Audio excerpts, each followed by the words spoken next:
Hey guys, I'm Khadroth, and today we're going to be going over all of the news on both servers. I know I've missed my past couple videos here, so I wanted to give you guys a little bit of a primer, a little bit of a catch-up. We've had a lot of good news coming out of both NA and JP.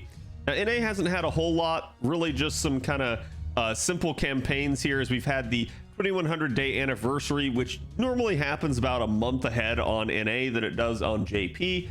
Don't worry too much about that. Again, it's just going to be some free quartz when you hit that milestone, so it's a nice little benefit there. We've also had, again, a story clear support campaign coming out here.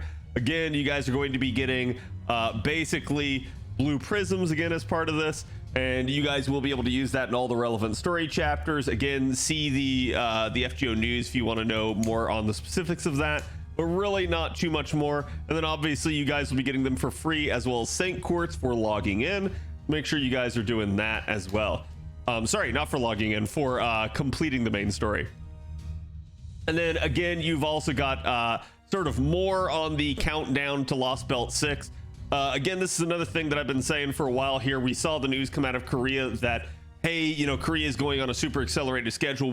They'll be getting it even faster. And while I assumed we will be getting it faster than JP got it, I do not think we will be getting it on Korea's schedule, nor have I ever. But I did make a video on it talking about it just to kind of see what other people thought.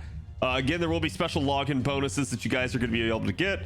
And again, other things for completing chapters, basically.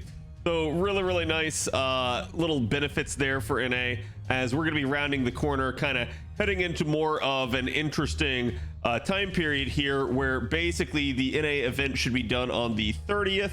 And so we're looking at hunting quests coming up there probably on the 31st right afterwards, as well as the spring and full bloom campaign accompanying that. And then what I'm thinking is you probably get the servant strengthening quest the week after that, and possibly even the pre-campaign for FGO Waltz overlapping with it if they're trying to keep things accelerated.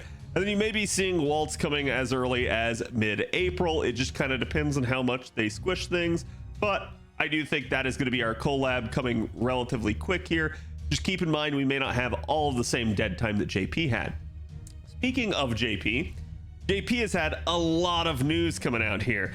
So over the weekend, they basically had their Anime Japan Expo, and they normally go to that. It's normally a big time, a big thing for them, as they start talking about not only anime news, but also sort of the Golden Week collab that they're going to be having for FGO, as we start to get more information about that. This one in particular, even though it was a short panel, because again, it's at an anime convention, so they have to have that scheduled panel slot, it's only about a half-hour stream, but they still had a lot of info jam-packed into that, kind of proving how much they stall when they do their normal live streams. I'm no stranger to that myself as a content creator who streams all the time, so I as well know what it means to stall and why they kind of have to do it a lot. But still, it's one of those deals where we got a really quick, sort of succinct, action-packed panel from them. We got a lot of news, and so in the process of that, not only did we get some new visuals here for again Ordeal Call, and I'm not going to spoil you guys any of this. This is just all official artwork, so don't worry about it, but it is obviously an interesting thing.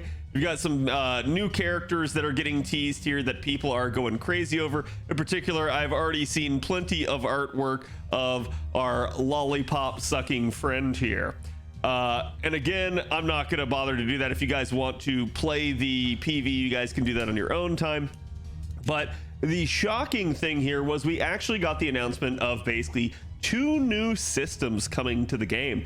And I was just telling my chat before this, it's so nice as a content creator to finally have something that we can talk about positively and productively, for like, hey, FGO is doing a thing. We're going somewhere. We're doing things now.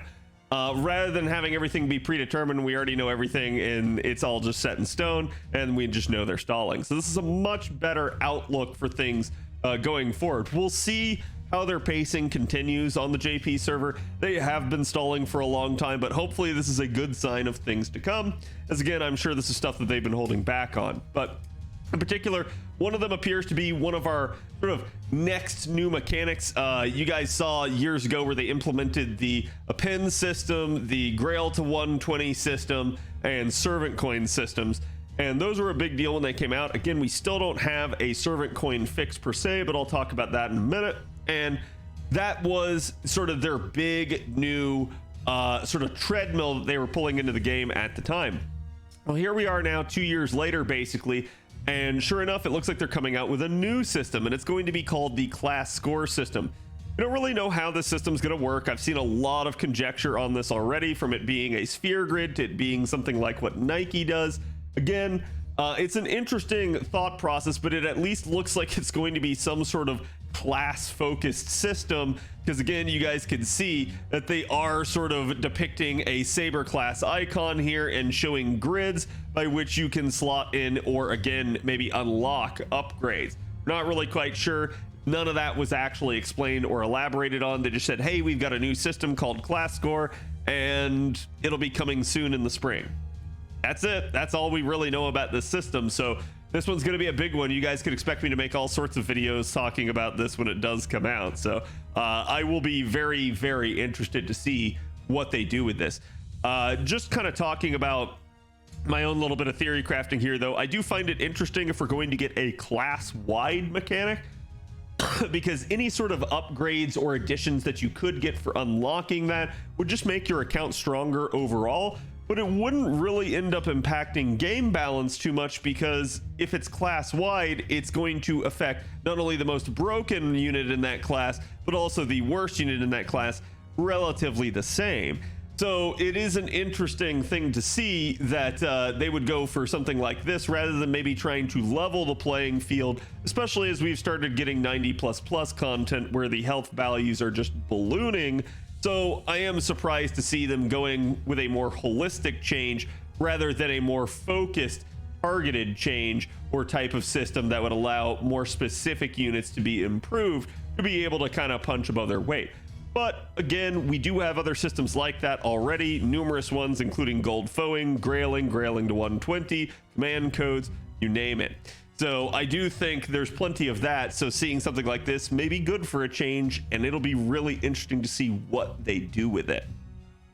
Now, again, after that, they talked about the pilgrimage festival. This was a really, really interesting one. This was super well received because, as you guys can see down here, this was them talking about us actually getting access to all of the old welfares. So finally, for years, one of the big knocks on FGO has been there was no way to acquire old welfares.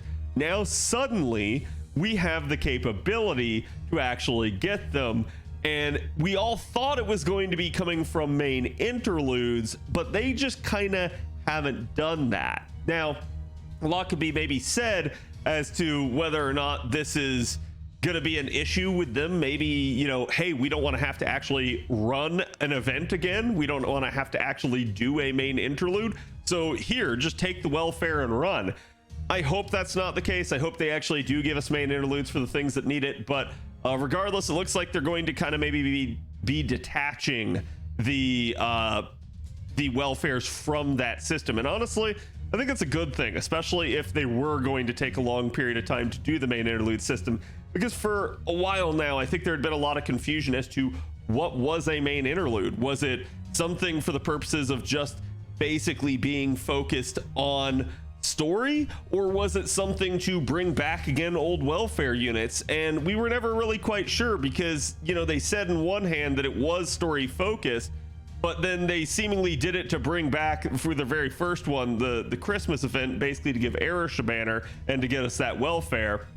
And then on the flip side, then after a while, you started to see 5.5 and 6.5, which are story chapters, not events at all. So it was really weird how they were handling the term main interlude, because they attached it to events, significant story events, and again, actual just story chapters alike. So I'm okay with them getting welfares out of that muck and just saying, hey, here's your own system. So now instead you're going to have pilgrimage leaves, and you guys can acquire these from daily missions and main quest clear missions. So again, you're basically your logins and stuff like that. Sorry, not your login, your day-to-day missions that you do, and completing the main story should get you leaves. But then also, and this was really weird, again, one of my mods caught this, that I guess with me Google translating this page, some stuff got left out. There was actually a line here basically saying that in addition to the above, it is planned that they will be available at limited time events. You might see some of these being given out by virtue of again, actual events or event shops or something like that. So it does seem to be a less restrictive system than ever before, because prior to how this was, in order to get an old welfare back, one, they had to have a main interlude. Two, you basically ended up having to buy them, and that was not good. We did have one exception to that, which was again the Halloween, the 3-in-1 Halloween event that we'll actually be having coming up on NA this year, but that costed 2 rare prisms per copy otherwise outside of that one exception.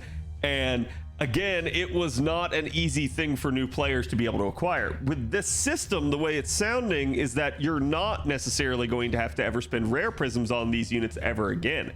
That is a huge thing for a lot of people. So that frees up any rare prisms that people were holding. I'm not going to tell you to use them yet. Wait until April 2nd when this campaign comes out and see how it actually works, because still don't know every bit of detail on this. But it is a really good change if this is how it's going to be. Now, I did see some griping and moaning that apparently our first 3 are, again, shuten caster, samba quetz, and kintoki rider. Obviously, a lot of people are really happy to see kintoki rider. He's a unit that people have been wanting for so long now. But I think people were less enthusiastic to see maybe someone like, say, samba quetz or shuten caster. Not that they're bad units, just that they were hoping for the oldest welfares first, which is an intriguing issue, but still, they said this is just the first round of them. So again, I expect you're eventually going to see all welfares with this system. The question remains, though, will this system end up just like the main interludes, where they kind of release some of them and then forget about it for a while and get bogged down with other things? I'm hoping that they don't. I'm hoping that they actually get us all of them in rapid succession here. But still, this is a really nice thing. And again, you guys can see that there will be a special daily login bonus at 4 weeks. I believe this will be kind of like a milestone. So once your account is basically a month old, you should be able to get it, but I may be wrong on that as well. And then you guys will get it from clearing master missions for the Pilgrimage Festival when it comes out. So again, this will all be happening April 2nd, and then you guys will have the capability to potentially be able to unlock your welfares. Now, one of the things not mentioned here is the fact that they also did say you will be getting servant coins here. And I actually sat down with Trubs this weekend after his live stream and talked with him about this. And the way that the slide specifically states it, as well as the way that they said it on stream, well, yes, you will be getting servant coins for all of these welfares. It's stated in such a way that it is not necessarily just welfares. So I don't want to freak anyone out here. I don't want to make anyone think that like this is confirmed by the devs, but the statement was rather open-ended, such that it's entirely possible that with this system, if you start thinking about it as you go down the line, right, for more veteran players that have a lot of their welfares already, or for, again, just maybe people after a period of time of the system being in the game, you might eventually acquire everything and you have no more use for these leaves that you'll keep getting from additional story clear, from doing your dailies, from events. So then what purpose would the leave serve after that point? And the reason I'm pointing this out is because when they mentioned the line about servant coins, there was technically no mention of welfares. So it is possible that this could be the new mechanism for fixing servant coins, and they snuck it in right under our noses. I'm not saying that's confirmed, just that they left the statement open enough that it could be. So again, we'll see. Let me know what you guys think down in the comments below on that one. But still, I did find that one relatively intriguing, and I made sure that I went back with Trubs and we went over that line for line just to make sure whether or not they actually like said, oh no, it's just the welfare coins. No, they just said, and servant coins will be available. They didn't necessarily make it a clear statement that it was the welfare. So this could apply to potentially both. But again, don't necessarily get your hopes up. We'll wait and see when the actual system comes out.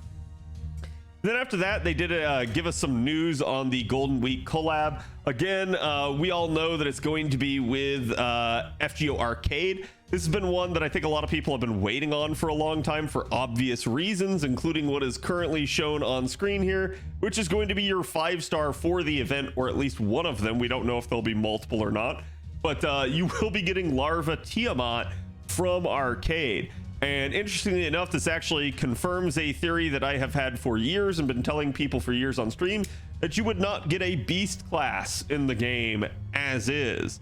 And here you go, you're getting Larva Tiamat as an alter ego. So still not a beast, but who knows, maybe somewhere down the line, maybe after the end of part 2, we see that sort of stuff. But still, this is a really interesting one, and it's a unit that a lot of people have been waiting for years. I have seen people simping for Tiamat again, basically since Babylonia came out.